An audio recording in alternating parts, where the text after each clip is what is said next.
നിരന്തരം ഇത് അതിലെ കാര്യങ്ങളെല്ലാം പറഞ്ഞു കൊടുക്കുന്നത് മനസ്സിലാക്കിയിട്ടുണ്ടാവും.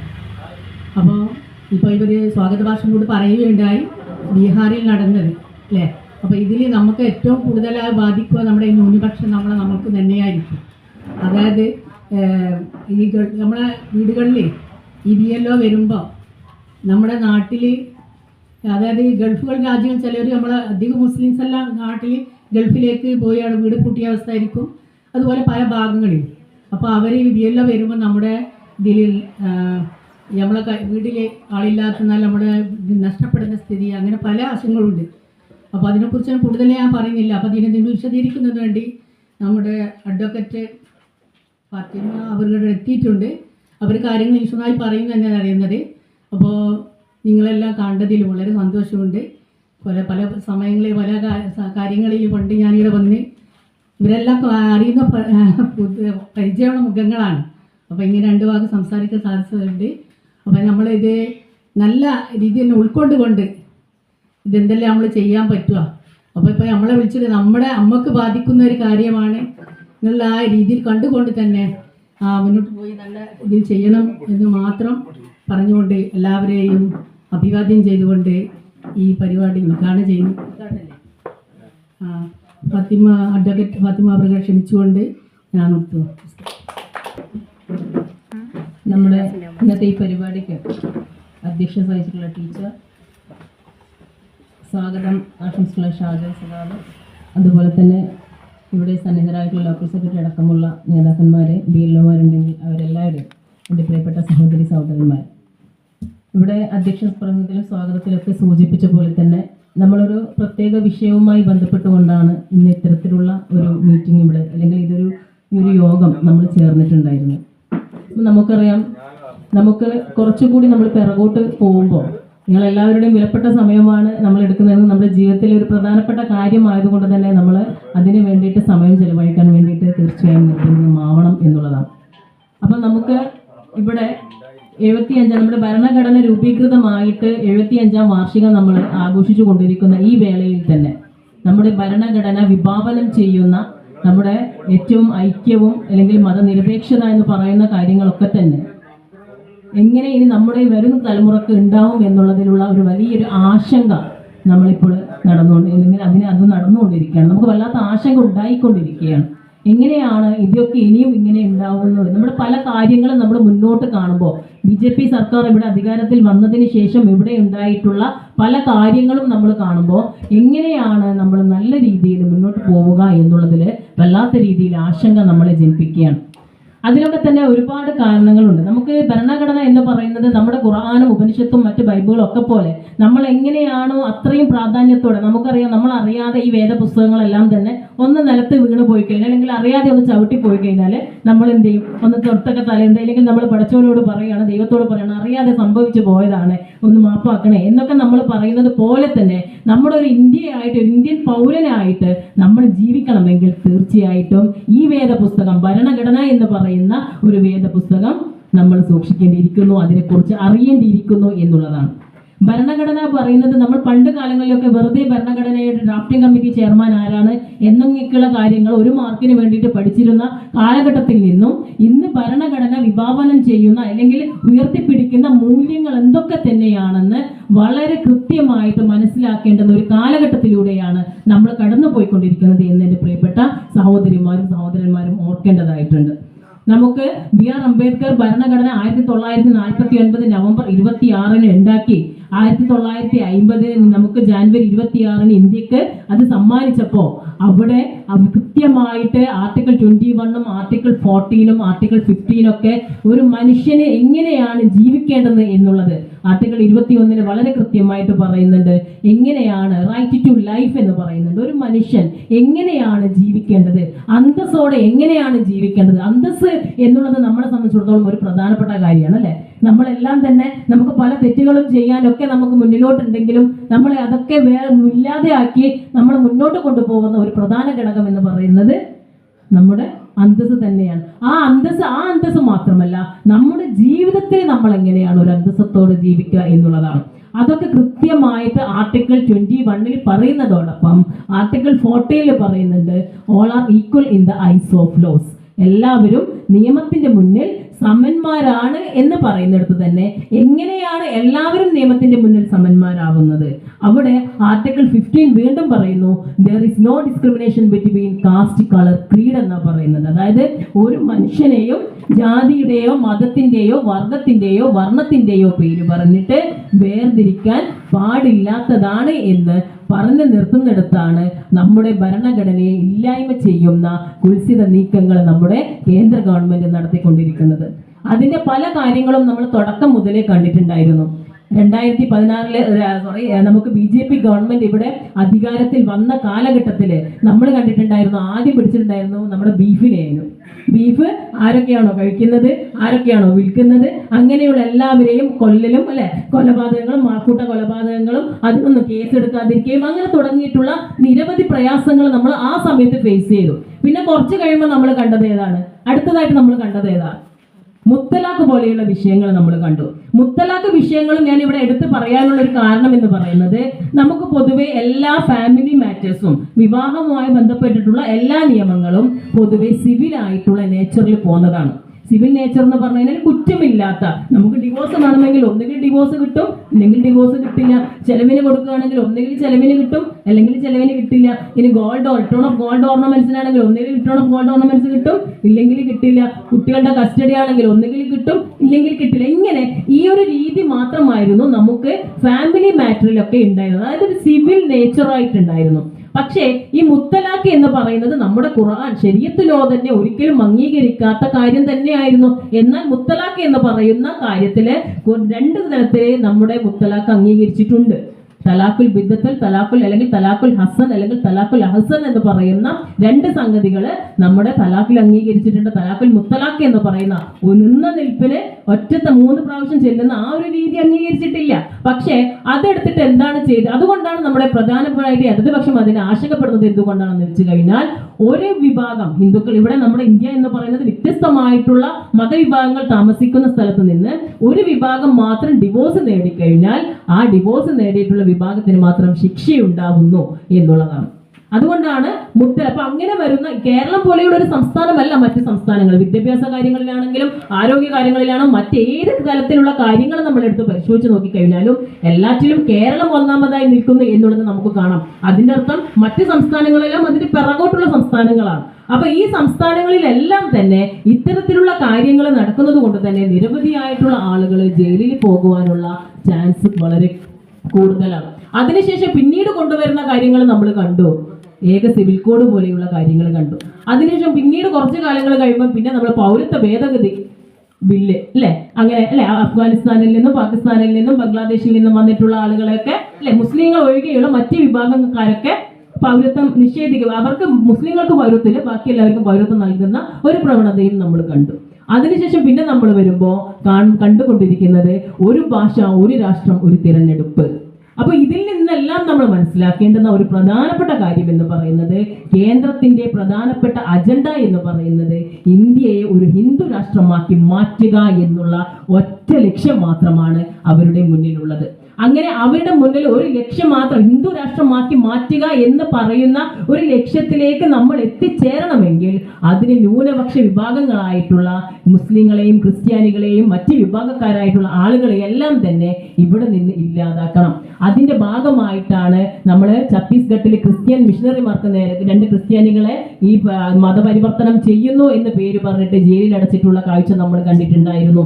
മതനിരപേക്ഷ ആയിട്ടുള്ള അനുകൂലിക്കുന്ന ആളുകളെ, ഇല്ലെങ്കിൽ അവർക്കെതിരെ ശബ്ദിക്കുന്ന ഹിന്ദുക്കളായാലും ജസ്റ്റിസ് ലോയ പോലെയുള്ള, കൽബുർഗി പോലെയുള്ള, ഗൗരി ലങ്കേഷിനെ പോലെയുള്ള ആളുകളെ ഇല്ലാതാക്കുന്ന, കൊല ചെയ്യപ്പെടുന്ന കാഴ്ചകളും നമ്മൾ കണ്ടിട്ടുണ്ടായിരുന്നു. അപ്പം ഒരു ഹിന്ദുവായത് കൊണ്ട് മാത്രം ഒരു ഹിന്ദു രാഷ്ട്രമായിട്ടുള്ള ഇന്ത്യ എന്ന് പറയുന്ന ഒരു പ്രദേശത്ത് നമുക്ക് ജീവിക്കാൻ സാധിക്കുകയില്ല. അതിനും അപ്പുറം നമ്മുടെ ഈ ഭരണഘടന ഉണ്ടാക്കിയിട്ടുള്ള ഡോക്ടർ BR അംബേദ്കർ അന്ന കാലത്ത് തന്നെ പറഞ്ഞിട്ടുള്ള ഒരു കാര്യമുണ്ട്. എന്താണെന്ന് വെച്ച് കഴിഞ്ഞാല് മുതലാളിത്തത്തെയും ബ്രാഹ്മണ്യത്തെയുമാണ് ഇന്ത്യ നേരിടുന്ന ഏറ്റവും പ്രധാനപ്പെട്ട വെല്ലുവിളി എന്നാണ് പറഞ്ഞിട്ടുള്ളത്. ഇത് രണ്ടും പ്രധാനപ്പെട്ട വെല്ലുവിളി തന്നെയാണ്. രണ്ടിനും ഏകദേശം അടിച്ചമർത്തുന്ന സ്വഭാവം തന്നെയാണ് ഉള്ളത്. അപ്പൊ അപ്പം ഈ സ്വഭാവങ്ങളെ കൊണ്ട് നമ്മൾ എങ്ങനെയാണ് ഇന്ത്യ എന്ന് പറയുന്ന ഒരു രാജ്യത്ത് ജീവിക്കാനാവുക എന്നുള്ളത് നമ്മുടെ ഒരു കൊച്ചു കേരളം നമ്മൾ എടുത്ത് പരിശോധിച്ചു, ഇന്ത്യ തന്നെ നമ്മൾ പരിശോധിച്ച് നോക്കിക്കഴിഞ്ഞാൽ നമ്മൾ മനസ്സിലാക്കേണ്ട ഒരു പ്രധാനപ്പെട്ട കാര്യം എന്ന് പറയുന്നത് നമ്മളൊരു സംസ്കാരം രൂപപ്പെടുന്നത് എങ്ങനെയാണെന്ന് വെച്ച് കഴിഞ്ഞാൽ ഒരു മനുഷ്യന്റെ ജീവിക്കുന്ന ആകെ തുകയാണ് നമ്മുടെ ഒരു സംസ്കാരം എന്ന് പറയുന്നത്, അല്ലെ? നമ്മുടെ ഇന്ത്യ എന്നിപ്പോ നമ്മൾ പ്രത്യേകിച്ചിട്ട് ഒരു ഇന്ത്യ എന്ന് പറയുന്ന ഒരു രാജ്യത്തിന്റെ സംസ്കാരം നമ്മൾ എടുത്ത് പരിശോധിച്ച് നോക്കിക്കഴിഞ്ഞാൽ നമുക്ക് എല്ലാ സ്ഥലങ്ങളിൽ നിന്നും മിക്സ് ആയിട്ടുള്ള ഒരു സംസ്കാരമാണ് നമുക്കുള്ളത്. അത് സംഗീതമായാലും നടനമായാലും ശില്പമായാലും മറ്റേത് തലങ്ങൾ നമ്മൾ നോക്കിക്കഴിഞ്ഞാലും നമുക്ക് ദർശിക്കാൻ സാധിക്കുന്നത് ഇന്ത്യ എന്ന് പറയുന്ന ഒരു രാജ്യത്ത് സമ്മിശ്രമായിട്ടുള്ള നാനാജാതികൾ ഉൾക്കൊള്ളുന്ന, വർഗങ്ങൾ ഉൾക്കൊള്ളുന്ന, നാനാ ആചാരങ്ങൾ ഉൾക്കൊള്ളുന്ന, അനുഷ്ഠാനങ്ങൾ ഉൾക്കൊള്ളുന്ന ഒരു വർഗ സംസ്കാരമാണ് നമുക്ക് ഉള്ളത് എന്നുള്ളതാണ്. അതെങ്ങനെയാണ് രൂപപ്പെട്ട് വന്നത് എന്ന് നമ്മളൊരു ചെറിയ പരിശോധന നമ്മൾ പരിശോധിച്ച് നോക്കിക്കഴിഞ്ഞാൽ നമ്മൾ പണ്ട് രാജ്യങ്ങളിൽ ഇവിടെ മുഗൾ രാജവംശങ്ങൾ ഭരിച്ചിട്ടുണ്ടായിരുന്നു. അന്ന് നമ്മൾ പറഞ്ഞിട്ടുണ്ടായിരുന്ന മഹാനായിട്ടുള്ള അക്ബർ ചക്രവർത്തിയാണ് രാമായണവും മഹാഭാരതവും പേർഷ്യൻ ഭാഷയിലേക്ക് തർജ്ജമ ചെയ്തിട്ടുണ്ട് എന്ന് എത്ര പേർക്ക് നമുക്കറിയാം? അതുപോലെ തന്നെ അവരുടെ മകനായിട്ടുള്ള ഷാജഹാന്റെ മകനായിട്ടുള്ള ദിൻഷ എന്ന് പറയുന്ന വ്യക്തിയാണ് പേർഷ്യൻ ഭാഷയിലേക്ക് ഉപനിഷത്തുകളും വേദങ്ങളും തർജ്ജമ ചെയ്തിട്ടുള്ളത്. അതുപോലെ തന്നെ നമ്മൾ ഇന്ന് ഇന്ത്യന്റെ സംസ്കാരം നമ്മൾ എടുത്തു നോക്കുമ്പോൾ നമുക്ക് അറിയാവുന്നതാണ്, നമ്മുടെ അമീർ ഖുസ്രുവിനെ പോലെയുള്ള ഉറുദു കവിതകള് നമ്മുടെ ഇന്ത്യക്ക് നൽകിയിട്ടുള്ള സംഭാവനകളെ മറന്നുകൊണ്ട് നമുക്കൊരു ഇന്ത്യൻ സംസ്കാരം രൂപപ്പെടുത്തിയെടുത്തുവാൻ സാധിക്കുകയില്ല. ഹിന്ദുക്കളുടെ തനതായിട്ടുള്ള കലകളെ മറന്നുകൊണ്ട് നമുക്കൊരു ഇന്ത്യൻ സംസ്കാരം രൂപപ്പെടുത്തുവാൻ സാധിക്കുകയില്ല. നമ്മുടെ മഹാനായ അക്ബർ ചക്രവർത്തി ഇവിടെ ദിൻ ഇലാഹി എല്ലാ മതങ്ങളെയും സമന്വയിപ്പിച്ചു കൊണ്ടുള്ള ഒരു മതം സൃഷ്ടിച്ചിട്ടുള്ള ഒരു നാടാണ് നമ്മുടെ ഇന്ത്യ. അതിനെ മറന്നുകൊണ്ട് ഇന്ത്യന്റെ സംസ്കാരം നമുക്ക് രൂപപ്പെടുത്തുവാൻ സാധിക്കുകയില്ല. നമ്മളിപ്പോൾ പല സമയങ്ങളിലും കാണുന്നുണ്ട്, ഇന്ത്യ എന്ന് പറയുന്ന രാജ്യത്തിന് യഥാർത്ഥത്തിൽ മതമില്ല, ഇന്ത്യക്കാരായ നമുക്ക് മാത്രമേ മതമുള്ളൂ. അതിനെയാണ് നമ്മൾ യഥാർത്ഥത്തിൽ മതേതരത്വം എന്ന് പറയുന്നത്. ഈ മതേതരത്വത്തെ തന്നെയാണ് ഇവിടെ ഇല്ലാതാക്കാൻ ഈ പറയുന്ന ക്ഷുദ്ര ശക്തികൾ ശ്രമിച്ചു കൊണ്ടിരിക്കുന്നത് എന്നുള്ള യാഥാർത്ഥ്യം നമ്മൾ മനസ്സിലാക്കണം. ഇപ്പൊ നമ്മൾ പല കാര്യങ്ങളും പറയുമ്പോൾ നമ്മളിപ്പം വളരെ ആശങ്കപൂർണ്ണമായിട്ട് നമ്മൾ മുന്നോട്ട് നീങ്ങുന്നതാണ് ഈ SIR എന്ന് പറയുന്നത്, അല്ലെ? നമ്മൾ ആ ഒരു SIRനെ കുറിച്ചിട്ടാണ് നമുക്ക് എല്ലാവർക്കും വളരെ രീതിയിലുള്ള ആശങ്ക ഇപ്പോൾ ഉള്ളത്. അതിൽ തന്നെ നമുക്കറിയാം സ്പെഷ്യൽ ഇന്റൻസീവ് റിവിഷൻ എന്നാണ് അതിന്റെ ഫുള്ളായിട്ടുള്ള പേര് എന്ന് പറയുന്നത്. അപ്പം ഈ SIR വരുന്നത് തെരഞ്ഞെടുപ്പ് കമ്മീഷൻ എന്ന് പറയുന്ന ഒരു സംവിധാനം നമുക്കുണ്ട്. അത് നമ്മൾ മനസ്സിലാക്കുക. നമ്മൾ ചില ചരിത്രങ്ങൾ, ഇങ്ങനെയുള്ള ഓരോ കാര്യങ്ങൾ വരുമ്പോൾ നമ്മൾ ചില ചരിത്രങ്ങളുടെ പിറകെ പോവേണ്ടതായിട്ടുണ്ട്.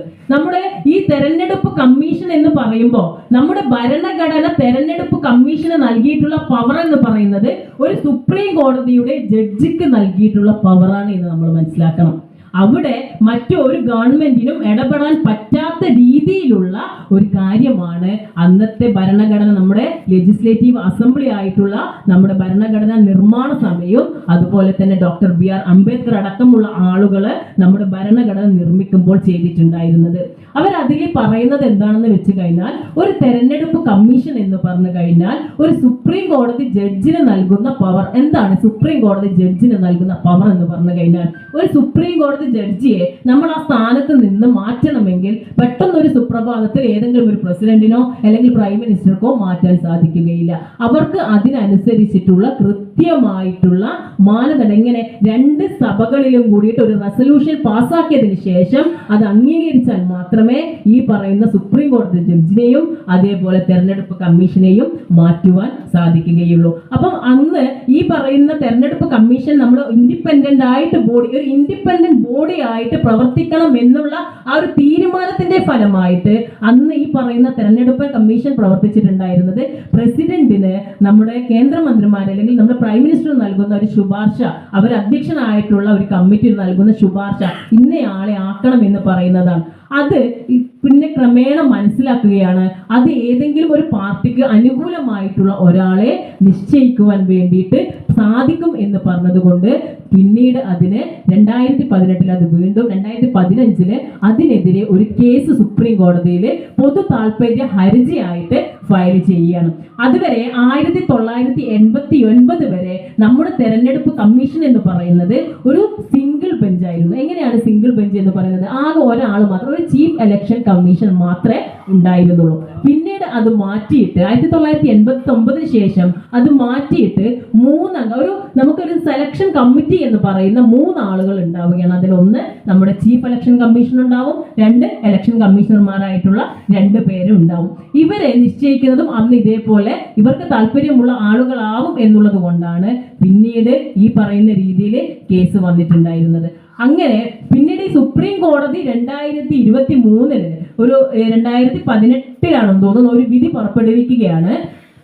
പൊതുവെ നമ്മൾ ആദ്യമായിട്ട് ഉണ്ടായിരുന്ന സിംഗിൾ ബെഞ്ചിൽ നിന്നും വീണ്ടും 3 അംഗ കമ്മിറ്റിയിലേക്ക് തിരിച്ചു കൊണ്ടുവരികയും ആ 3 അംഗ സെലക്ഷൻ കമ്മിറ്റിയിൽ ഒന്നാമത്തെ ആള് പ്രൈം മിനിസ്റ്ററും, രണ്ടാമത്തെ ആള് നമ്മുടെ പ്രതിപക്ഷ നേതാവും, മൂന്നാമത്തെ ആള് സുപ്രീം കോടതി ജഡ്ജ് എന്നുമാണ് പറയുന്നത്. അങ്ങനെ ആ ഒരു നിലവിൽ ഇങ്ങനെ ഇരിക്കുകയാണ്. പിന്നീട് ഈ BJP ഗവൺമെന്റ് 2023 ഒരു പുതിയ നിയമം കൊണ്ടുവരികയാണ്. Chief election commission and other chief election commissioner and regulation എന്ന് പറഞ്ഞിട്ടുള്ള, അല്ലെങ്കിൽ അതിന്റെ ഒരു നെയിം ഉണ്ട്, CEC ആൻഡ് OEC എന്ന് പറയുന്ന 2023 ഉള്ള ഒരു ആക്ട് കൊണ്ടുവരികയും ആ ആക്ടില് കൃത്യമായിട്ട് പറയുന്നത് എന്താണെന്ന് വെച്ച് കഴിഞ്ഞാൽ, ആദ്യം ഞാൻ പറഞ്ഞിട്ടുള്ള 3 സെലക്ഷൻ കമ്മിറ്റിയിൽ നിന്ന് ഇപ്പോൾ ഉള്ള 3 സെലക്ഷൻ കമ്മിറ്റി എന്ന് പറയുന്നത് ആദ്യത്തെ പ്രൈം മിനിസ്റ്റർ അതുപോലെ നിൽക്കുന്നുണ്ട്, ഇപ്പോഴും പ്രൈം മിനിസ്റ്റർ ആയിട്ട് നിൽക്കുന്നുണ്ട്, രണ്ടാമത്തെ പ്രതിപക്ഷ നേതാവും ഇവിടെ നിൽക്കുന്നുണ്ട്, രണ്ടാമത്തെ പ്രതിപക്ഷ നേതാവും ഇവിടെ നിൽക്കുന്നുണ്ട്, മൂന്നാമത്തെ സുപ്രീം കോടതി ജഡ്ജിനെ മാറ്റുകയും അവിടെ ഈ പ്രധാനമന്ത്രി നോമിനേറ്റ് ചെയ്യുന്ന ആളുകളെ, കേന്ദ്രമന്ത്രിയെ അവർക്ക് നോമിനേറ്റ് ചെയ്യാം. ആരാണ് വരേണ്ടത്, നമ്മുടെ നരേന്ദ്രമോദിക്ക് നോമിനേറ്റ് ചെയ്യാം ആരാണ് വരേണ്ടത് എന്നുള്ളത് നോമിനേറ്റ് ചെയ്തുകൊണ്ട് അവരെ തീരുമാനിക്കുകയും ചെയ്യാം. എന്നിട്ട് അവരുടെ കൂടെ പറയുന്നുണ്ട്, ഈ പറയുന്ന 3 ആളുകളിലെ ഭൂരിപക്ഷം ആർക്കാണോ ലഭിക്കുന്നത് അതിൽ വെച്ചിട്ട് ഒരു തീരുമാനമെടുക്കാം. എൻ്റെ പ്രിയപ്പെട്ട സഹോദരിമാരെ, ഈ 3 എണ്ണത്തില് തീർച്ചയായും ഭൂരിപക്ഷം എങ്ങനെയാണ് ലഭിക്കുക? അവർക്ക് തന്നെയല്ലേ ലഭിക്കൂ. പ്രധാനമന്ത്രി എടുക്കുന്ന തീരുമാനം അവർ നോമിനേറ്റ് ചെയ്യുന്ന ആളും അത് അനുസരിക്കാൻ തയ്യാറാവും. പിന്നെ പ്രതിപക്ഷം തന്നെ പറഞ്ഞു കഴിഞ്ഞാലും വലിയ കാര്യമുണ്ടോ? ഇല്ല. അപ്പൊ അങ്ങനെയാണ് ഇപ്പോൾ ഈ പറയുന്ന തെരഞ്ഞെടുപ്പ് കമ്മീഷന്റെ രൂപം നിലനിന്ന് പോകുന്നത്. അപ്പൊ ഇതിന്റെ ഒരു നമ്മുടെ ഈ പറയുന്ന തെരഞ്ഞെടുപ്പ് കമ്മീഷൻ നമ്മൾ ആലോചിക്കേണ്ടത്, ഞാൻ നേരത്തെ പറഞ്ഞ പോലെ നമ്മുടെ ഭരണഘടനയിലെ 342 നമ്മുടെ അനുച്ഛേദത്തിൽ വളരെ കൃത്യമായിട്ട് ലോക്സഭ ഇലക്ഷനെ കുറിച്ചിട്ടും രാജ്യസഭ ഇലക്ഷനെ കുറിച്ചിട്ടും പ്രസിഡന്റിന്റെ ഇലക്ഷനെ കുറിച്ചിട്ടും മറ്റെല്ലാം തന്നെ ആരുടെയൊക്കെ നമ്മുടെ രാജ്യത്തിന്റെ പരമോന്നതമായിട്ടുള്ള ആരുടെയൊക്കെ ഉണ്ടോ അവരുടെയൊക്കെ ഇലക്ഷനെ കുറിച്ചിട്ടൊക്കെ വളരെ കൃത്യമായിട്ട് പ്രതിപാദിക്കുന്ന ആ അനുച്ഛേദത്തിൽ നിന്നും തെരഞ്ഞെടുപ്പ് കമ്മീഷനെ ഇങ്ങനെ അടർത്തി മാറ്റിക്കൊണ്ട് അവരവർക്കുള്ള താല്പര്യങ്ങൾ സംരക്ഷിക്കുവാൻ വേണ്ടിയിട്ട്, ഇന്ത്യയെ ഒരു ഹിന്ദു രാഷ്ട്രമാക്കി മാറ്റുവാൻ വേണ്ടിയിട്ട് എന്തൊക്കെ നീക്കങ്ങളാണോ നടത്തേണ്ടത് അതൊക്കെ നീക്കിക്കൊണ്ടിരിക്കുന്ന കാഴ്ചയാണ് നമ്മളിപ്പോൾ കണ്ടുകൊണ്ടിരിക്കുന്നത്. അത് തന്നെയാണ് ഈ ഗവൺമെന്റിന്റെ ഇത്തരത്തിലുള്ള പ്രവർത്തനങ്ങളൊക്കെ നമ്മൾ മുന്നിൽ കണ്ടുകൊണ്ടത് കൊണ്ട് തന്നെയാണ് നമുക്ക് ഇപ്പോൾ ഈ SIR പോലെയുള്ള കാര്യങ്ങൾ വരുമ്പോൾ നമ്മൾ വല്ലാതെ ആശങ്കപ്പെട്ടുകൊണ്ടിരിക്കുന്നത് എന്നുള്ള കാര്യവും നമ്മൾ മനസ്സിലാക്കണം. പക്ഷെ നമ്മളോട് ഇപ്പം പൊതുവെ പറയുന്നത് SIR വരുമ്പോൾ നിങ്ങൾ അങ്ങനെ വലിയൊരു ആശങ്ക വേണ്ട എന്നുള്ളതാണ് നമ്മളോട് പറയുന്നത്. പക്ഷേ അങ്ങനെ ആശങ്ക വേണ്ട എന്ന് നമ്മൾ പറഞ്ഞെടുത്തും ഇവിടെ സ്വാഗത പ്രസംഗത്തിൽ സൂചിപ്പിച്ച പോലെ ഈ ബീഹാറിൽ നടന്നിട്ടുള്ള ഈ SIRന്റെ ഫലമായിട്ട് ആദ്യഘട്ടങ്ങളിൽ 60 ലക്ഷത്തിൽ ചില്ലറാനം വോട്ടുകൾ നഷ്ടപ്പെട്ടെടുത്ത് പിന്നീട് പല പരാതികളും നൽകിയതിനു ശേഷം ഏകദേശം 45-46 ലക്ഷത്തോളം വോട്ട് ഇല്ലാതായിട്ടുള്ള ഒരു സാഹചര്യവും നമ്മൾ കണ്ടിട്ടുണ്ട്. അപ്പൊ നമുക്ക് ഈ SIR വന്നതോട് കൂടിയിട്ട് നമുക്ക് ചെയ്യാനുള്ള ഒരേ ഒരു മാർഗം എന്ന് പറയുന്നത് നമ്മുടെ വോട്ട് നമുക്ക് ഉറപ്പിക്കുക എന്നുള്ളതാണ്. ഒരു മനുഷ്യന്റെ പൗരാവകാശമാണ് നമ്മുടെ വോട്ട് എന്ന് പറയുന്നത്. നമുക്കറിയാം, നമുക്ക് ആദ്യം വോട്ട് ചെയ്യാനുള്ള പ്രായം എന്ന് പറയുന്നത് 21 വയസ്സാണ്. 1989 ആ വയസ്സ് പിന്നീട് 18 ആക്കിയിട്ട് മാറ്റിയിട്ടുള്ളത് എന്നുള്ളത് നമുക്കറിയാം. അങ്ങനെ നമുക്കുള്ള ഈ റൈറ്റ് ടു വോട്ട് എന്ന് പറയുന്ന ആ അവകാശം ഇല്ലായ്മ ചെയ്യാൻ നമ്മൾ ഇതിലിപ്പോ SIR നമ്മളോട് പറയുന്നത് മരിച്ചവരുണ്ടാവും, വിദേശത്ത് പോയവരുണ്ടാവും, നമ്മുടെ വോട്ടിൽ തന്നെ ഒന്നിലധികം സ്ഥലങ്ങളിൽ പേര് ചേർന്നിട്ടുള്ളവരുണ്ടാവും, പൗരന്മാരുണ്ടാവും, അല്ലാത്തവരുണ്ടാവും. ഇങ്ങനെയുള്ള ആളുകളെയൊക്കെ തന്നെ കൃത്യമായി വേർതിരിച്ചുകൊണ്ട് ഒരു തീവ്ര പരിശോധന നടത്തിക്കൊണ്ടുള്ള ഒരു വോട്ടർ പട്ടിക ഉണ്ടാക്കുക എന്നുള്ളതാണ് SIRന്റെ പ്രധാനം.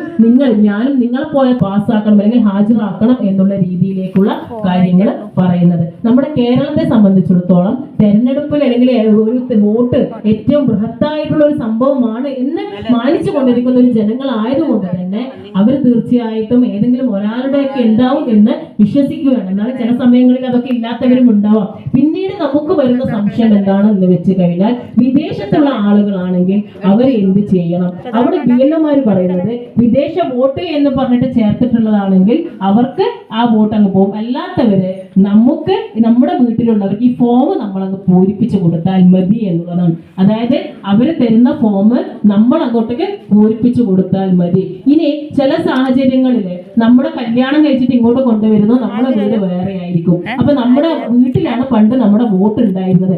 ആ സാഹചര്യങ്ങളിൽ നമ്മൾ എന്ത് ചെയ്യും?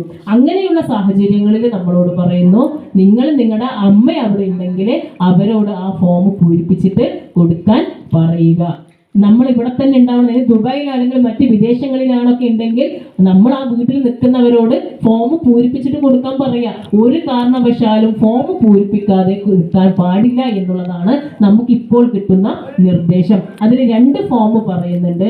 അതിൽ 1, 2, 3 എന്ന് പറഞ്ഞിട്ട് 3 കാറ്റഗറി ആയിട്ട് നമ്മൾ അതിനെ ഡിവൈഡ് ചെയ്യുമ്പോൾ ആദ്യത്തെ ഒന്നാമത്തതിൽ നമുക്ക് വരുന്നത് ഇപ്പോൾ ഇതാണ് നമ്മുടെ ഫോം എന്ന് പറയുന്നത് അല്ലേ. നിങ്ങൾ കണ്ടിട്ടുണ്ടോ? ഫോം കണ്ടിട്ടുണ്ടോ? എല്ലാവർക്കും എത്തിയിട്ടില്ല. BLOമാർ കൊണ്ട് തരും കേട്ടോ. എല്ലാവരും BLOമാരെ കിട്ടിയിട്ടില്ലെങ്കിൽ BLOമാർ ആരാണെന്ന് നോക്കിയിട്ട് നിങ്ങളെ സഹായിക്കുന്ന ഇവരെ പോലെയുള്ള ആളുകളെ സമീപിച്ചിട്ട് പറയുക. എന്തായാലും തീർച്ചയായിട്ടും നിങ്ങൾ സമീപിക്കേണ്ടെന്ന് ആവശ്യം വരില്ല എന്ന് തന്നെയാണ്. BLOമാർ എന്തായാലും നിങ്ങളെ അടുത്തേക്ക് വരും. അപ്പൊ നമ്മൾ ഇവിടെ 1, 2, 3 ഇങ്ങനെ 3 കോളമായിട്ട് നമ്മൾ ഡിവൈഡ് ചെയ്യുമ്പോൾ 1, 2, 3 എന്ന് പറഞ്ഞിട്ടുള്ള 3 ചെയ്യുമ്പോൾ ഈ പറയുന്ന ആദ്യത്തെ ഈ കോളത്തില് നമ്മൾ 2002-ലും 2002 വോട്ടില്ല, 2025 വോട്ടുണ്ട് എങ്കിൽ നമ്മൾ ഈ കോളം നമ്മൾ എന്തായാലും ഈ കോളം പൂരിപ്പിക്കേണ്ടതാണ്. അപ്പോൾ നമുക്ക് ഈ ഫസ്റ്റ് കോളം പൂരിപ്പിക്കാം. പിന്നെ രണ്ടാമത്തെ ഈ പറയുന്ന അവസാനത്തെ SIR വോട്ടർ പട്ടികയിൽ ഉൾപ്പെട്ട വോട്ടറുടെ വിശദാംശങ്ങൾ എന്ന് പറയുമ്പോൾ 2002 വോട്ടില്ലാത്ത ആൾക്ക് ഈ കോളം പൂരിപ്പിക്കേണ്ടതില്ല. എന്തുകൊണ്ടാ? പിന്നീട് നമുക്ക് മറ്റ് തെളിവുകൾ നൽകേണ്ടതായിട്ട് വരും. 25ലേക്ക് നമ്മൾ വോട്ടർ പട്ടികയിലേക്ക് വരുമ്പോൾ നമുക്ക് മറ്റ് തെളിവുകൾ നൽകണം. നമ്മുടെ പാരൻസിൻ്റെയൊക്കെ തെളിവുകൾ നൽകേണ്ടതായിട്ട് വരും ഇല്ലേ? അപ്പം ആ തെളിവുകൾ നൽകുമ്പോഴാണ് നമ്മൾ 3 നമ്മൾ രേഖപ്പെടുത്തേണ്ടത്. മനസ്സിലായോ? ഒന്നാമത്തേൽ നമ്മൾ എന്തായാലും ചെയ്യും. രണ്ടാമത്തേൽ നമ്മൾ 2002 വോട്ടർ പട്ടികയിൽ ഉൾപ്പെടാത്ത ആളുകൾ അത് ചെയ്യേണ്ട. മൂന്നാമത്തതാണ് നമുക്ക് ചെയ്യേണ്ടി വരിക. മനസ്സിലായില്ലേ? പിന്നെ നമ്മൾ ഇനി എന്തൊക്കെ നമ്മുടെ മക്കൾ വിദേശത്താണുള്ളത് അല്ലെങ്കിൽ നമ്മുടെ മോള് കല്യാണം കഴിച്ചിട്ട് വേറെയാണുള്ളത് അങ്ങനെയുള്ള കാര്യങ്ങളൊക്കെ തന്നെ ഉണ്ടായാലും നിങ്ങളെ ഒന്നും നോക്കാതെ നിങ്ങൾ ആ ഫോം വാങ്ങുക, നിങ്ങൾ ഒന്ന് പൂരിപ്പിച്ചിട്ട് അത് കൊടുക്കുക. ഇനി 2 ഫോം തരുമ്പോൾ ഒന്ന് നിങ്ങളുടെ കയ്യിൽ വെക്കണം. എന്തിനാ ഒന്ന് നിങ്ങളുടെ കയ്യിൽ വെക്കാൻ പറയുന്നത്? ഈ ഫോമാണ് നമുക്ക് അപ്പീലിലേക്ക് പോകാനുള്ള ഫോം.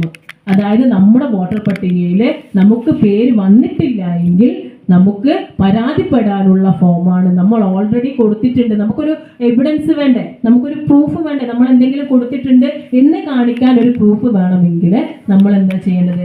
ഈ സാധനം നമ്മൾ സൂക്ഷിച്ച് വെച്ചിട്ട് വേണം ഈ ഫെബ്രുവരി വരുന്ന 7-ാം തീയതിക്കുള്ളിൽ നമുക്ക് അങ്ങനെയുള്ള എന്തെങ്കിലും പരാതികൾ ഉണ്ടെങ്കിൽ അതിനുള്ള കാര്യങ്ങൾ നമ്മോട്ട് മുന്നോട്ട് പോകാൻ. അപ്പം ഇവിടെ നമ്മളൊരു വല്ലാത്ത രീതിയിലുള്ള ആശങ്ക നമുക്ക് വേണ്ട. നമ്മൾ വല്ലാത്ത രീതിയിലുള്ള ഒരു ഭയപ്പെടൽ നമുക്ക് വേണ്ട. പ്രത്യേകിച്ചിട്ട് കേരളം പോലെയുള്ള പിണറായി ഗവൺമെന്റിനെ പോലെയുള്ള ഒരു ഗവൺമെന്റ് നമുക്ക് മുന്നിൽ ഉണ്ടാകുമ്പോൾ നമുക്ക് തീർച്ചയായിട്ടും അത്തരത്തിലുള്ള ഒരു ഭയം നമുക്ക് വേണ്ട എന്നാണ് എനിക്ക് നിങ്ങളോട് പറയാനുള്ളത്. തീർച്ചയായിട്ടും നമുക്കറിയാം നമ്മുടെ കേരള സംസ്ഥാനത്തെ സംബന്ധിച്ചിടത്തോളം എല്ലാവരെയും ഒരേപോലെ കൈകോർത്ത് നിർത്തുന്ന, എല്ലാവരെയും ഒരേപോലെ ഉൾക്കൊള്ളുന്ന ഒരേ ഒരു വിഭാഗം എന്ന് പറയുന്നത് ഇടതുപക്ഷമാണ്. ഇപ്പോൾ തന്നെ നമ്മുടെ കൊച്ചു കേരളത്തിൽ തന്നെ നമുക്ക് നോക്കാം. ഞാൻ നേരത്തെ പറഞ്ഞ പോലെയുള്ള ഈ സംസ്കാരം കൊച്ചു കേരളത്തിൽ രൂപപ്പെട്ടിട്ടുള്ളത് വ്യത്യസ്തങ്ങളായിട്ടുള്ള ആളുകളുടെ ഇടയിൽ നിന്ന് തന്നെയാണ്. പക്ഷേ ഈ ഇടയിൽ നമ്മൾ നല്ല സ്നേഹത്തോടെ ജീവിക്കുന്നു എന്ന് കാണുമ്പോൾ അവിടെ കുത്തിത്തിരിപ്പ് ഉണ്ടാക്കുവാൻ വേണ്ടിയിട്ട്, നമ്മളെ തന്നെ തമ്മിൽ വേർതിരിപ്പിക്കുവാൻ വേണ്ടിയിട്ട് ഏറ്റവും നല്ല മാർഗം എന്ന് കാണിക്കുന്നത് മതങ്ങളെ പിടിച്ചുകൊണ്ടാണ്, വിശ്വാസങ്ങളെ പിടിച്ചുകൊണ്ട്. ആ ഒരു മാർഗമാണ് എല്ലാ തരത്തിലും നമ്മുടെ ഓപ്പോസിറ്റ് ആയിട്ടുള്ള ആളുകൾ ഉപയോഗിക്കുന്നത് എന്ന് നമുക്ക് കാണണം. എന്തുകൊണ്ടാണ് നമ്മൾ വിശ്വാസത്തെ പിടിച്ചുകൊണ്ട് ഒരാളെ പിടിച്ചാൽ അതിലെന്തായാലും നമ്മൾ സക്സസ് ആവുമെന്ന് തോന്നുന്നത് എന്തുകൊണ്ടാണ്? അതിന്റെ പ്രധാന കാരണം എന്ന് പറയുന്നത് എല്ലാ മനുഷ്യരും വിശ്വാസമുണ്ട്. വിശ്വാസമില്ലാത്ത ഒരു മനുഷ്യനും ഈ ഭൂമിയിൽ ഇല്ല എന്നുള്ളതാണ്. ഒന്നും പറയണ്ട. നമ്മൾ സാധാരണയായിട്ട് ഈ നമ്മുടെ വിശ്വാസത്തിൽ തന്നെ കുറെ അന്ധവിശ്വാസങ്ങൾ പോലെയുള്ളത് അല്ലെ. ഒരു മൈനനെ കണ്ടു കഴിഞ്ഞാല് എന്താണ്? ഒരു മൈനനെ കണ്ടു കഴിഞ്ഞാല് ദുഃഖാണോ സന്തോഷാണോ? ദുഃഖം. രണ്ട് മൈനനെ കണ്ടാല് ഈ വലത് കൈ ഇങ്ങനെ ചോർന്നാല് എന്താണ്? പൈസ കിട്ടും. കറുപ്പുറുമ്പ് മൂലക്ക് വന്നാല് വന്നാലോ? കേട്ടിരുന്നിട്ടുണ്ട്. അത് നമ്മുടെ നാട്ടിലുണ്ട് കേട്ടോ. നിങ്ങളറിയില്ല? കറുപ്പുറുമ്പ് മുട്ടിയുറുമ്പ് മൂലക്ക് വന്നാല് പൈസ വരുന്ന മൈന അല്ലെ. ഇതൊക്കെ യഥാർത്ഥത്തിൽ ആ മൈന എന്തെങ്കിലും തെറ്റ് ചെയ്തോ? ആ ഉറുമ്പ് എന്തെങ്കിലും തെറ്റ് ചെയ്തോ? ഈ കൈ എന്തെങ്കിലും തെറ്റ് ചെയ്തോ? ഇല്ല. ഇങ്ങനെയുള്ള കുറെ വിശ്വാസങ്ങൾ നമ്മൾ വെച്ച് പുലർത്തുകയാണ് അല്ലെ. അതിന്റെ കൂടെ നമ്മൾ പലതും നമ്മൾ ചില കാര്യങ്ങളിലെല്ലാം നമ്മൾ രക്ഷപ്പെട്ടു പോയപ്പോൾ അയ്യോ ആ പടച്ചവൻ നമ്മളെ രക്ഷിച്ചു, അത് നമ്മുടെ വിശ്വാസമാണ്. ഈ വിശ്വാസം എന്ന് പറയുന്നത് എൻ്റെ പ്രിയപ്പെട്ട സഹോദരിമാരെ നമുക്കൊരു ആശ്വാസം തരുന്നതാണ് അല്ലേ. നമ്മളൊരു വിഷമഘട്ടത്തിൽ നമ്മളെ പടച്ചോനെ അല്ലെങ്കിൽ നമ്മുടെ ദൈവത്തെ വിളിക്കുകയാണ്, ദൈവമേ എന്നെ നീ രക്ഷിക്കണേ, പടച്ചോനെ എന്നെ നീ രക്ഷിക്കണേ എന്ന് നമ്മൾ പറയുമ്പോൾ ആ വിശ്വാസത്തിൽ നമ്മളൊരു ആശ്വാസം കണ്ടെത്തുകയാണ് അല്ലെ. നമുക്കൊരു സമാധാനം. അല്ലെങ്കിൽ നമ്മൾ കുറേ ദുഃഖം ഉണ്ടാവുകയാണ്. അപ്പോൾ നമ്മൾ കുറേ പോയിട്ട് ആരോടൊന്നും പറയാൻ നമുക്ക് ഇഷ്ടമല്ല. നമ്മുടെ വിഷമങ്ങളെ മറ്റുള്ളവരോട് നമുക്ക് ഷെയർ ചെയ്യുന്നത് ഇഷ്ടമല്ല. അപ്പൊ നമ്മളെന്താ ഒറ്റക്ക് തന്നെ പോയിട്ട് കുറേ കരഞ്ഞിട്ടൊക്കെ നിൽക്കും. അപ്പൊ നമുക്ക് എന്താവും? മനസ്സിന്റെ ഉള്ളിൽ നിന്ന് ഒരു കുറേ, അല്ലെങ്കിൽ നമ്മൾ മുസ്ലിങ്ങളാണെങ്കിൽ നിസ്കരിച്ചുകൊണ്ട് കുറേ കരഞ്ഞ് അല്ലെ സുജൂദ് ചെയ്ത്, ഹിന്ദുക്കളാണെങ്കിലും ക്രിസ്ത്യാനിയാണെങ്കിലും അവരുടെ ദൈവത്തിന്റെ മുന്നിൽ പോയിട്ട് കുറെ കരഞ്ഞുകൊണ്ട് അവരുടെ സങ്കടങ്ങൾ കുറെയൊക്കെ അങ്ങോട്ടേക്ക് പങ്കുവെക്കുന്ന രീതി. യഥാർത്ഥത്തിൽ അത് സോൾവ് ആവോ ഇല്ലയോ എന്നൊന്നും നമ്മൾ ആ സമയത്ത് ചിന്തിക്കുന്നില്ല. ആ സമയത്ത് അത് നമ്മുടെ ഒരു ആശ്വാസം മാത്രമായിട്ടാണ് നമ്മൾ കാണുന്നത്. അതുകൊണ്ടാണ് ഞാൻ പറയുന്നത്, ഇന്ത്യയിലെ പൗരന്മാരായിട്ടുള്ള നിങ്ങളെ തീർച്ചയായിട്ടും നിങ്ങളുടെ വിശ്വാസം എന്ന് പറയുന്നത് ഒരു ആശ്വാസമല്ലാതെ മറ്റൊന്നിനെ ദ്രോഹിക്കുന്ന തരത്തിലേക്ക് നമ്മൾ നീങ്ങാൻ പാടില്ല. നമ്മുടെ വിശ്വാസം മറ്റൊന്നിനെ ഇല്ലാതാക്കും. ഇപ്പൊ ഇലന്തൂരിലുള്ള ഇതൊക്കെ എങ്ങനെയാണ് നമ്മൾ കണ്ടത്? നമ്മുടെ സാറ്റിസ്ഫാക്ഷന് വേണ്ടിയിട്ട്, നമ്മുടെ ജീവിതത്തിന്റെ വലിയ ഉന്മനത്തിന് വേണ്ടിയിട്ട് മറ്റൊരാളുടെ ഇറച്ചിയാണ് തിന്നത്, ഫ്രിഡ്ജിൽ വെക്കുകയായിരുന്നു അല്ലെ. അതൊക്കെ വിശ്വാസം എന്ന് നമുക്ക് പറയാൻ പറ്റുമോ? ഇല്ല. അപ്പൊ ഇന്ന് നമ്മൾ ഈ പറയുന്ന ഈ കൊച്ചു കേരളം തന്നെ നിങ്ങൾ എങ്ങനെയാണ് ഉണ്ടായത് എന്ന് മനസ്സിലാക്കണം. കാരണം ഈ കൊച്ചു കേരളത്തെ സംബന്ധിച്ചിടത്തോളം നമ്മൾ മനസ്സിലാക്കേണ്ടത്, ഇവിടെ നിങ്ങൾ സ്ഥിരമായിട്ട് കേട്ടിട്ടുള്ളതായിരിക്കും, നമ്മുടെ സ്വാമി വിവേകാനന്ദൻ ഇവിടെ വന്നപ്പോ ഈ കേരളത്തെ എന്ത് പറഞ്ഞിട്ടുണ്ട്? ഭ്രാന്താലയം എന്ന് പറഞ്ഞിട്ടുണ്ട്. വെറുതെ നമ്മൾ ഒരു വ്യക്തി ഇങ്ങനെ ഇരിക്കുകയാണ്, ഇവർ ഇവിടെ ഇരിക്കുകയാണ്, ഞാൻ വെറുതെ പറയും നിങ്ങൾക്ക് ഭ്രാന്താണെന്ന് പറയോ? ഇല്ല. എന്തുകൊണ്ടാ? ഇവര് വളരെ സൗമ്യനായിട്ടായിരിക്കുന്നത്. ഇവർക്ക് മെന്റലാണെന്ന് എപ്പോഴാണ് ഞാൻ പറയാം? ഇവര് ചില അസ്വാഭാവികമായിട്ടുള്ള ചില കാര്യങ്ങൾ, അല്ലെങ്കിൽ എനിക്ക് മെന്റലാണ് എന്ന് നിങ്ങൾ എപ്പോഴായിരിക്കും പറയാ? എന്നിൽ ചില അസ്വാഭാവികമായിട്ടുള്ള ചില കാര്യങ്ങൾ ഞാൻ നിങ്ങളോട് പറയുന്നു, നിങ്ങളോട് പ്രവർത്തിക്കുന്നു ഇല്ലേ? അതേപോലെ ഈ കൊച്ചു കേരളത്തില് സ്വാമി വിവേകാനന്ദൻ ഈ പറയുന്ന ഭ്രാന്താലയം എന്ന് പറയണമെങ്കിൽ അതിന്റെ പിന്നിൽ ഈ കേരളത്തിലെ ജനതയ്ക്ക് ഉണ്ടായിട്ടുള്ള പല കാര്യങ്ങൾ ഉണ്ടായിട്ടുണ്ടാവും.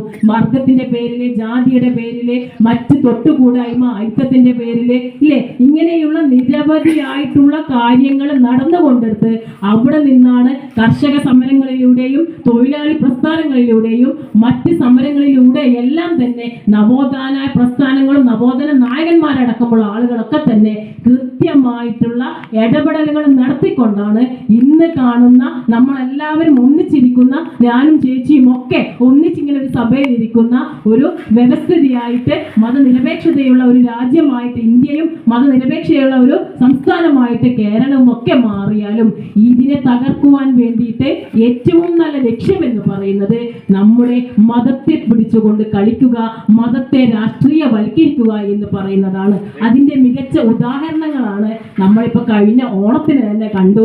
നമ്മുടെ ഒരു ടീച്ചർ കുട്ടികളുടെ വാട്സപ്പിൽ പറഞ്ഞു, ഓണാഘോഷം ഹിന്ദുക്കളുടേതാണ്, അതിലാരും പങ്കെടുക്കേണ്ട.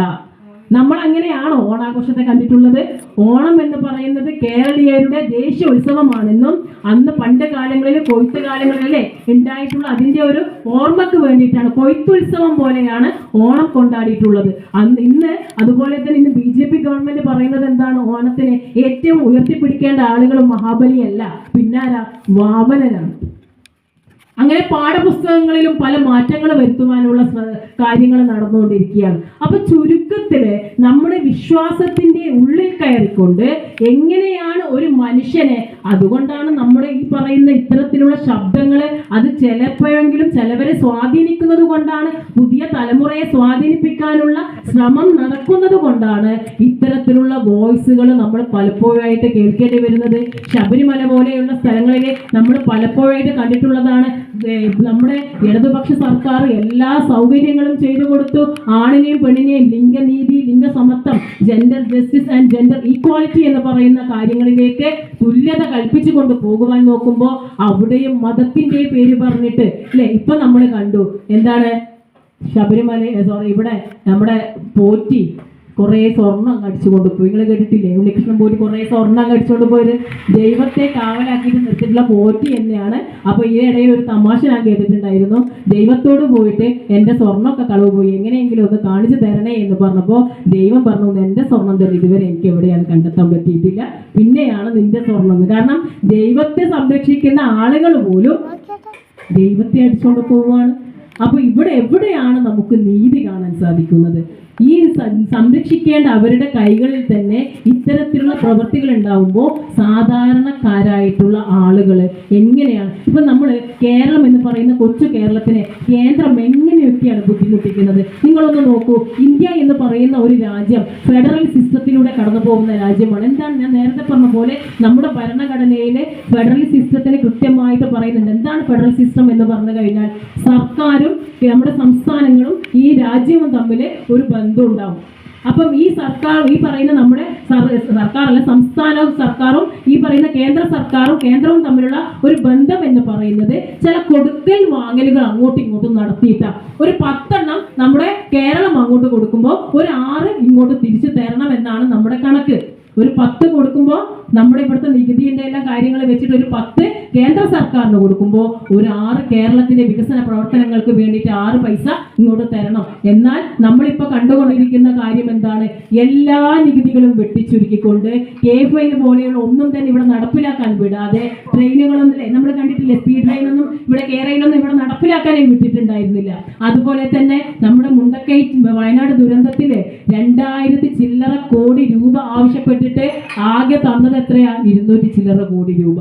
അതുപോലെ തന്നെ 2018-19 കാലങ്ങളിൽ പ്രളയം ഉണ്ടായ സമയത്ത് ഈ സമയങ്ങളിലെല്ലാം തന്നെ ആകെ നൽകേണ്ടുന്ന കോടികൾക്ക് പകരം വെറും തുച്ഛമായിട്ടുള്ള പണം നൽകിക്കൊണ്ട് നമുക്ക് തരുവാനുള്ള, നമ്മൾ കടമെടുക്കാനുള്ള തുകയെ വെട്ടിച്ചുരുക്കിക്കൊണ്ട് ചുരുക്കത്തിൽ കേരളത്തെ എങ്ങനെയൊക്കെ നെരുക്കി കൊല്ലാം എന്നുള്ള രീതിയിലാണ് കേന്ദ്രം നടത്തിക്കൊണ്ടിരിക്കുന്നത്. എന്തുകൊണ്ടാണ് കേരളത്തെ ഇത്ര ഭയപ്പെടുന്നത്?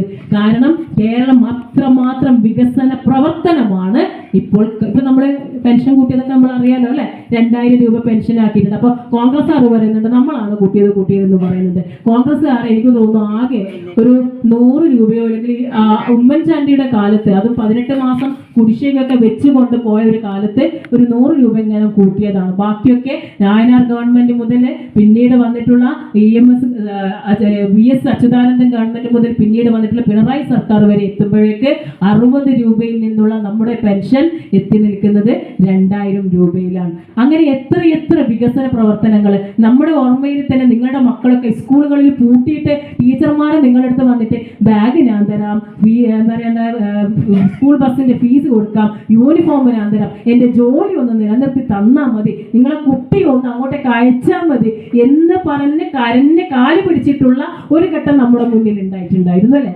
ആ കാലഘട്ടത്തിൽ പോലും ആ ടീച്ചർമാർക്ക് അവരുടെ തൊഴിൽ നഷ്ടപ്പെടുന്ന പേടിയായിരുന്നു ഉണ്ടായിട്ടുണ്ടായിരുന്നത്. അതിന് വേണ്ടിയിട്ടായിരുന്നു നമ്മളോടൊക്കെ യൂണിഫോം വരെ ഫ്രീ തന്ന്, ബാഗ് തന്ന്, ബുക്ക് തന്ന്, സ്കൂൾ ഫീസ് തന്ന്, ഇല്ല ഫീസ് ഗവൺമെന്റിന് വേണ്ട, മറ്റുള്ള തരത്തിലുള്ള എല്ലാ കാര്യങ്ങളും അടിസ്ഥാന സൗകര്യങ്ങളും ചെയ്തുകൊണ്ട് അവരുടെ ടീച്ചർമാരുടെ കയ്യിൽ നിന്നുള്ള പൈസ എടുത്തുകൊണ്ട് എല്ലാം ചെയ്തുകൊണ്ട് നമ്മുടെ കുട്ടികളെ മാത്രം കൊടുക്കേണ്ടുന്ന ആ ഒരു സ്ഥാനത്ത് നിന്നും നമ്മൾ നോക്കുമ്പോൾ നമുക്കിന്ന് ഒരു സ്കൂൾ പോലും അടച്ചുപൂട്ടൽ ഭീഷണി നേരിടുന്നില്ല എന്ന് നമുക്ക് കാണാൻ സാധിക്കും. നമ്മൾ ഒരു സ്കൂൾ പോലും ഇന്ന് അടച്ചുപൂട്ടൽ ഭീഷണി നേരിടുന്നില്ല എന്ന് മാത്രമല്ല, അടിസ്ഥാന സൗകര്യങ്ങൾ ഹൈടെക് ആക്കിയിട്ട് വർദ്ധിപ്പിച്ചിട്ട് കൊണ്ടുള്ള ഒരു കാഴ്ചയും അല്ലെ. നമ്മൾ തൊട്ടടുത്തുള്ള പല സ്കൂളുകളും നിങ്ങൾ നോക്കിക്കഴിഞ്ഞാൽ നമുക്ക് കാണാൻ സാധിക്കുന്ന കാര്യങ്ങളാണ് ഇതൊക്കെ. ഇനി ആശുപത്രികൾ നോക്കിക്കഴിഞ്ഞാൽ പണ്ട് കാലങ്ങളിൽ വൃത്തിഹീനമായിട്ടുള്ള സാഹചര്യങ്ങൾ, ഡോക്ടർമാരില്ലാത്ത സാഹചര്യങ്ങളിൽ ഒരുപാട് കാര്യങ്ങൾ, സ്ത്രീകളെ സംരക്ഷിക്കുന്ന പലതരം നിയമങ്ങളടക്കം, വൃദ്ധന്മാരെ സംരക്ഷിക്കുന്ന പലതരം നിയമങ്ങളടക്കം, തപാൽ പോലെയുള്ള പലതരം സിസ്റ്റങ്ങൾ, നമ്മൾ പലതരത്തിലുള്ള ഓരോ കാര്യങ്ങൾ നമ്മുടെ ഗവൺമെന്റ് ഇൻട്രൊഡ്യൂസ് ചെയ്യുന്നുണ്ട് അല്ലെ. ഓരോ പദ്ധതികൾ ഇൻട്രൊഡ്യൂസ് ചെയ്യുന്നുണ്ട്. അതിനെയൊക്കെ കൃത്യമായ രീതിയിൽ പരിപോഷിക്കുന്നതിന് ആവശ്യമായിട്ടുള്ള കാര്യങ്ങൾ ഗവൺമെന്റ് ചെയ്തു കൊടുക്കുകയാണ്. ന്യൂനപക്ഷ വിഭാഗത്തെ സംബന്ധിച്ചിടത്തോളം കൃത്യമായിട്ടൊരു 2 മാസം അവർക്ക് പ്രീ മാരിറ്റൽ കൗൺസിലിംഗ് പോലെയുള്ള കാര്യങ്ങൾ ഓരോ NGOs അടങ്ങുന്ന സംഘടനകൾ ചെയ്യുന്നുണ്ട്. ഇങ്ങനെ നിരവധിയായിട്ടുള്ള എന്താ പറയുക, എണ്ണിയാൽ ഇപ്പൊ നമുക്ക് പവർ കട്ട് ഉണ്ടോ? ഇല്ല. വീണ്ടും തുറമുഖം എന്നൊക്കെ പറയുന്നത് അസാധ്യമായതാണ്. അസാധ്യമായതെല്ലാം സാധ്യമാക്കിക്കൊണ്ടാണ് നമ്മുടെ ഗവൺമെന്റ് മുന്നോട്ട് പോകുന്നത്. അപ്പൊ ഇതിനെ ഇല്ലാതാക്കാൻ എങ്ങനെയാണ് നമ്മളെല്ലാവരെയും ഒരേപോലെ ഇങ്ങനെ കോർത്തുകൊണ്ട് മുന്നോട്ട് പോകുന്നതായതുകൊണ്ട് ഇതിന്റെ ഇടയിൽ മതങ്ങൾ കുത്തിക്കയറ്റിക്കൊണ്ട്, വിശ്വാസങ്ങൾ കുത്തിക്കയറ്റിക്കൊണ്ട് എങ്ങനെയാണ് ഇതിനെ ഇല്ലാതാക്കുവാൻ ശ്രമിക്കുക? അതിന് ഒരു ഭാഗത്ത് RSS അമ്പലങ്ങൾ പ്രയോഗിക്കുമ്പോൾ മറുഭാഗത്ത് നമ്മൾ പള്ളികളും ഒരു പരിധിവരെ പ്രയോഗിക്കുന്നുണ്ട് എന്നുള്ളത് നിങ്ങൾക്ക് പലതും നോക്കിക്കഴിഞ്ഞാൽ മനസ്സിലാവും. പള്ളികൾ ഒരു ഇൻഡിപെൻഡന്റ് ആയിട്ട് നിൽക്കേണ്ടുന്ന ഒരു ബോഡിയാണ്. അവിടെ എല്ലാവരെയും ഉൾക്കൊള്ളേണ്ടുന്ന ബോഡിയാണ്. അവിടെ മാർക്സിസ്റ്റുകാരനാണെന്നോ അല്ലെങ്കിൽ കോൺഗ്രസ്സുകാരനാണെന്നോ BJP-കാരനാണെന്നോ മറ്റു കാരനാണെന്നോ എന്ന് പറഞ്ഞിട്ട് നീ പള്ളിയിൽ വരാൻ പാടില്ല എന്ന് പറയേണ്ടുന്ന ഒരു സ്ഥാപനമല്ല നമ്മുടെ പള്ളികൾ എന്നുള്ളത്. ഒരു മഹലിൽ സ്ഥിതി ചെയ്യുന്ന ആളുകളുടെ ഉന്നമനത്തിന് വേണ്ടിയിട്ടും അവർക്ക് ഉണ്ടാകുന്ന പ്രശ്ന പരിഹാരത്തിന് വേണ്ടിയിട്ടൊക്കെ ഏറ്റവും പ്രധാനപ്പെട്ട റോള് വഹിക്കാൻ പറ്റുന്ന ഒരു സ്ഥലം എന്ന് പറയുന്നത് നമ്മുടെ മഹലുകളാണ്. ഈ മഹലുകളിലാണ് ചിലപ്പോഴെങ്കിലും ചില സ്ഥലങ്ങളിൽ, എല്ലാ സ്ഥലങ്ങളും ഞാൻ പറയുന്നില്ല, ചില സ്ഥലങ്ങളിലെങ്കിലും ചില രാഷ്ട്രീയം തിരികെ കയറ്റിക്കൊണ്ട് ചില കാര്യങ്ങൾ നടത്തുവാൻ വേണ്ടിയിട്ട് ശ്രമങ്ങൾ നടക്കുന്നത്. അത്തരം കാര്യങ്ങൾ ചെറുത്തു നിൽക്കാൻ നമുക്കാവണം എന്ന് മാത്രമല്ല, നമ്മൾ കൃത്യതയോടെ പരിശോധിക്കുക. നമ്മുടെ ഈ ഗവൺമെന്റ് വന്നതിന് ശേഷം ഓരോ വർഷം നടത്തിയിട്ടുള്ള പ്രവർത്തനങ്ങളെ കുറിച്ചിട്ടും വികസനങ്ങളെ കുറിച്ചിട്ടൊക്കെ കൃത്യമായിട്ടുള്ള പ്രോഗ്രസ് റിപ്പോർട്ടുകൾ ഓരോ വർഷവും അവതരിപ്പിക്കുന്നുണ്ട്.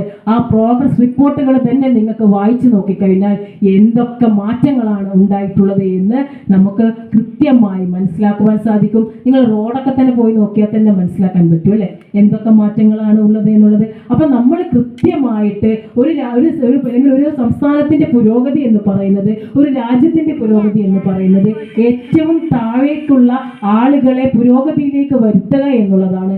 അത് തന്നെയാണ് കൃത്യമായിട്ട് ഇടതുപക്ഷ സർക്കാർ ചെയ്തുകൊണ്ടിരിക്കുന്നത് എന്നുള്ളതിൽ യാതൊരു വിധത്തിലുള്ള സംശയവും ആർക്കും വേണ്ട എന്നുള്ളതാണ്. ഇനിയിപ്പോ നമ്മുടെ മുൻനിർത്തി നോക്കുമ്പോൾ നമുക്ക് തദ്ദേശ സ്വയംഭരണ സ്ഥാപനങ്ങളിലേക്കുള്ള തെരഞ്ഞെടുപ്പുകളും മറ്റും ഒക്കെ വരികയാണ്. അതൊക്കെ ഇനി നിങ്ങൾ വരുന്ന മുറക്ക് അതൊക്കെ ആ രീതിയിലേക്ക് നിങ്ങൾ അതിനെ സമീപിക്കുക. നിങ്ങൾക്ക് അനുയോജ്യമായിട്ടുള്ള അല്ലെങ്കിൽ നമുക്ക് പലതും ഏതാണ് ബെറ്റർ ഓപ്ഷൻ എന്നുള്ള നിലക്ക് നിങ്ങൾ തന്നെ ആ ഓപ്ഷൻ സ്വീകരിച്ചുകൊണ്ട് നിങ്ങൾ അതിനനുസരിച്ചിട്ടുള്ള വോട്ടവകാശം വിനിയോഗിച്ചുകൊണ്ട് നിങ്ങൾക്ക് നല്ല ഒരു ഭരണാധികാരികളെ നിങ്ങൾക്ക് ലഭിക്കുന്നതിനും മറ്റു കാര്യങ്ങളൊക്കെ നല്ല രീതിയിൽ മുന്നോട്ട് പോകുന്നതിനും സാധിക്കേണ്ടതായിട്ടുണ്ട്. അതുകൊണ്ട് എൻ്റെ പ്രിയപ്പെട്ടവരെ, നമ്മളെല്ലാവരും ജാതിയുടെയോ മതത്തിൻ്റെയോ വർണ്ണത്തിൻ്റെയോ വർഗത്തിൻ്റെയോ പേര് പറഞ്ഞ് പരസ്പരം തള്ളിത്തള്ളേണ്ടവരല്ല. നമ്മളെല്ലാവരും ഒരു മാലയിൽ കോർക്കേണ്ടുന്നവരാണ്. ആ ഒരു രീതിയിൽ തന്നെ നമ്മൾ ഉൾക്കൊണ്ടുകൊണ്ട് ആ സംസ്കാരം നിലനിർത്തുന്നതിന് വേണ്ടിയിട്ട് നമ്മളെല്ലാവരും ഒന്നിച്ചു നിൽക്കേണ്ടവരാണ് എന്ന് മാത്രം ഞാൻ ഈ അവസരത്തിൽ സൂചിപ്പിച്ചുകൊണ്ടും നിങ്ങളെ ഓർമ്മിപ്പിച്ചുകൊണ്ടും ഞാൻ അവസാനിപ്പിക്കുകയാണ്. എല്ലാവർക്കും എൻ്റെ നന്ദി, നമസ്കാരം.